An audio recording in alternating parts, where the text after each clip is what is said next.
Naging intriga na yung tipo. Yung dating technical, pangangalkal na yung technical, naging showbiz na yung bisyo.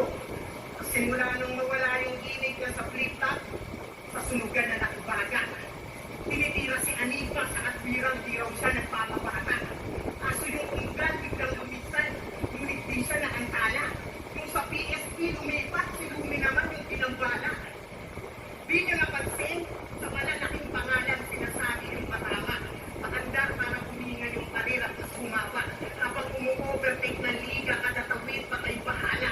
Kaya paano di magkakaimpak yung mga linya mo sa gasa?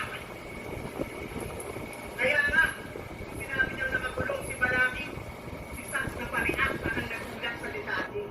Kasi di naman talaga nakakulong si Balaki, nagparehab lang ng sarili, yun ang lehitimong nangyari. Sarili ng kaibigan, siniraan yung imahe, makapagsemis ng si pare. Alam niya kasi hindi kayo nagpa-check kahit X na yung sinasabi. Pues ako naman babawi, ikaw naman aking libre. Kung PSP siguro, di ba nandibigyan ka ng pasimple? Sabi ni Katera, mag-i-insight, binibigay mo pa ng libre? Sabay sabi ng Paul, tikman nyo to, bigyan nyo, magiging triple. Kaya pa natin yung si Kakim, hindi pa rin nga nakuhuli. Sa bibig na ng galing yung ebidensya. Pero di nakatakot sa sistensya. Palibasa yung tatay ng kaibigan ng si Invictus, mataas yung posisyon sa isang kilalang ahensya. Hindi ba ba nakukonsensya? Tama ng mga kalimutan mo tungkol sa gobyerno, kunyari, di gusto, sa kang hipokrito, Diyos ko, ikaw rin pala umaabuso sa sistema na pinapatikos mo. Ano hindi? Huwag ka magagaling. Paumanhin ako na dawit. Bakit? Yung pinagali ba yan sa ginawa mo kay Galaki? Ang paborito niya na athlete? Ganun na wordplay, putang ina nito. Well, face your own medicine kasi nagtuturo ka ng mali. Di ba nagtitake ka rin ng heroin, nagtuturo ka ng mali. Nagtutudyo ka pa gumamit, nagtuturo ka ng mali. Sinabi mong nakakulong si Balaki, nagtuturo ka ng mali. Sa akin na nito, nagpapakalat ng maling akala kasi liligtas yung sarili sa simpatya paawat. Sasabihin nagbago na, pagtapos ng kulang pa kay bata. Tanga, hindi ka sober, yung mga sinasabi mo lang yung walang tama. At sabi na kanina, humina na daw masyado. O baka mas kailangan mo lang yabangan. Kung sabing limang panalo, pinakabatang kampyonato, nakabakata sa pangalan. Kaya nga lahat kayo gusto ko matalo, pero hindi yun yung sapat na karangalan. Hindi nyo naman kayang kapatan ng mabagong nagtatak sa kasaysayan.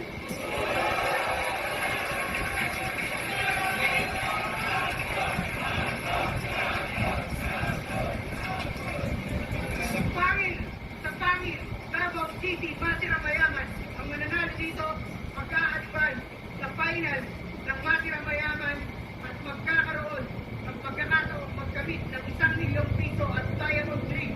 Ang boto ng hurado, si Juan Panalo Simon!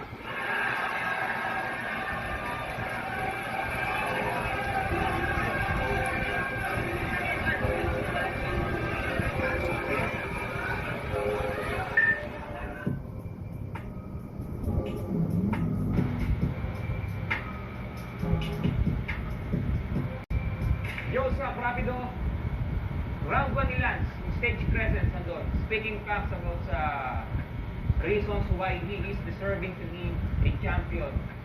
Kaya kita niya, dapat siya yung manalo. So, round 1 ni Mot, yung bars about sa mom ni Lance, yung kagad umatake si Mot, ang ganda nun. Kumbaga, sinira na kagad yung angulo na yun. Connect ang salita. Yung nga, nag-wordplay, yung mga fake choke niya, nag-pegi rin siya ng choke. Angulo about sa nanay niya, yung sa Chiquito, reference. Ganda nun. Ano yun? Malutong ba yun? Basta yung gano'n. Nakatikin ka ng murang malutong, gano'n. Yung balik na rin yung ani, kinamo pa rin yun. So, ganda nun. Lumabas dito yung classic na Mot. Round 1, kay Mot ako. Round 2, yung sa sarili, biniligtad yung sa different situation. Yung grand cars, classic style niya na multi-holder na ba yung tawag doon. Sa round 2 naman, ni Mot, yung style making na very convincing. So, nahirapan ako i-judge yung round 2 nila. So para sa akin, parang try na lang to yung round 2. Pero dito sa round 3, narinig ko dito kay Lance yung damahin ng tibok, asan yung puso ng kampiyon. Ang gulo na iniwan ni Mot yung flip cup at sila yung umalis sa flip cup pero consistent pa rin sila. So parang pinakita niya yung pride niya.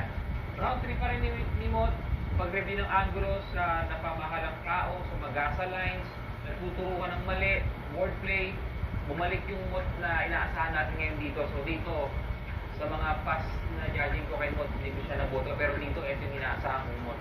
Si Mot ang nanalo dito. So, kalaban ni Lanceta at ni Mot, ginudge ko siya based on number of, para sa akin, punches na para sa akin naging effective. No? Ako lang yung isang bumoto kay Lanceta. So, sa round 1, binigyan ko ng parang point system yung binigay ko round 1. Binigay ko nga 11 points kay Lanceta. Tapos nasa 14 points. Number of punches na para na tumatak sa akin. Then, other than that, kay Mot, yung highlight is yung wordplay tsaka magandang setup, tsaka yung aggressive na Mot. Nakita ko doon yung dating Mot talaga. So, round 1, binigay ko kay Mot. Then, sa round 2, number of punches at saka joke, nasa 12 kay Lanceta, yung kay Mot para sa akin yung naging effective lang is 7. Tapos, sa round 2 ni Lanceta, yung binigyan ko ng trust ng rolo niya, tsaka yung angle, tsaka yung aggressiveness. Then, yung pagiging agresibo ni Mot para sa akin ng round 1, hindi niya nadala sa round 2, parang medyo humina yung aggressiveness niya. Then, sa round 3, hindi ko na nagtatanong. Then, binigyan ko ng 12 points yung kay Lanceta, tapos kay Mot is 10 points. Then, yung highlights sa round nila is nasabi naman ng ibang judges. Yung sa akin lang, binigyan ko ng additional points yung aggressiveness pa rin ni Lanceta sa round 3. Tapos yung freestyle niya, parang nawala si Lanceta pero naibabalik na yun niya. Parang nag-freestyle sa konti pero sobrang solid na din. Then yung mga punches ni Mot sa round 3 sobrang solid pero para sa akin parang may mga may mga setup na para sa akin sobrang haba na. Tapos hindi ganun yung epekto para sa akin nung in-speed niya. Siguro sa replay ma-check ko. So yun, yung round 1 binigay ko kay Mot, round 2 kay Lanceta at kay Lanceta. Yun, Diyos, isa ako sa judge ng Lanceta versus Mot. Round 1 binigay ko kay Mot. Hindi bilangin ko dito sa judges